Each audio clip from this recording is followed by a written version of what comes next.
इस लेक्चर में IFRS 9 financial instruments में से ऑब्जेक्टिव बेस्ड क्वेश्चंस को सॉल्व करते हैं। तो क्वेश्चन नंबर 1 है हमारे पास।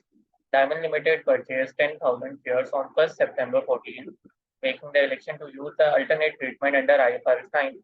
The shares cost rupees 35 each. Transaction costs associated with the purchase were 5,000. तो फेयर वैल्यू थ्रू OCI का मॉडल है, तो ट्रांजैक्शन कॉस्ट को भी हमने ऐड करना है। फेस वैल्यू शेयर्स में ट्रांजैक्शन कॉस्ट को भी हमने ऐड करना है। तो जिसके बाद बता रहे हैं 31 December 14 shares are trading at 45 rupees each. What is the gain to be recognised on these shares for the year ended 31 December 14. तो गेन हमसे रिक्वायर्ड है। तो यहाँ पे अगर बात करें 1 September 14 पर, 1 September 14 को फेस वैल्यू अगर मैं लिखूँ शेयर्स की कितनी दी है, फेस वैल्यू 10,000 शेयर्स हैं। हर एक शेयर की प्राइस दी है हमें क्वेश्चन में कितनी बताई गई थी, 10,000 शेयर्स हैं और द शेयर कॉस्ट बताई गई 35 ईच। मल्टीप्लाई बाय 35 कर लेते हैं इसको, 10,000 मल्टीप्लाई बाय 35, ये आ गई हमारे पास शेयर्स की फेस वैल्यू। इसके अंदर ट्रांजैक्शन कॉस्ट को ऐड कर देते हैं,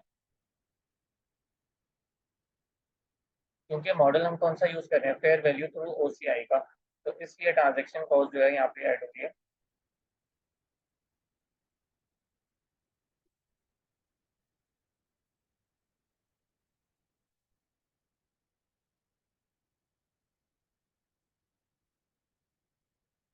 तो ट्रांजैक्शन कॉस्ट क्वेश्चन में बताई गई थी 5,000 की।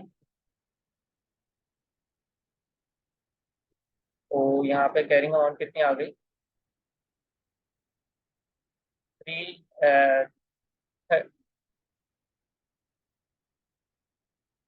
3,55,000।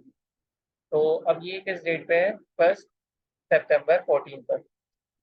ठीक है, अब यहाँ से उठ के जो शेयर्स हैं वो 31 December 14 पे जब हम आए, 31 December 14 पे जब हम आए, तो फेयर वैल्यू कितनी बताई गई है शेयर्स की, कैलकुलेट कर लेते हैं। 10,000 शेयर्स हैं और हर एक शेयर की फेयर वैल्यू जो है अब 45 हो गई है। ये क्वेश्चन में हमें बताई हुई थी कि 31 दिसंबर पे शेयर की वैल्यू 45 हो गई है। तो यहाँ पे अगर मैं कैलकुलेट कर लूँ इसको, 10,000 इंटू 45, तो 4,50,000 आ गया। अब 3,55,000 वाले शेयर्स जो हैं वो उठ के 4,50,000 पे चले गए, तो हमारे पास डिफरेंस कितना आ गया, 9,95,000 का, जो कि गेन आ गया हमारे पास। तो यही हमसे रिक्वायर्ड था कि गेन कैलकुलेट करने हैं, तो 95,000 ऑप्शन सी इसमें करेक्ट हो जाएगा। नेक्स्ट क्वेश्चन को देखते हैं।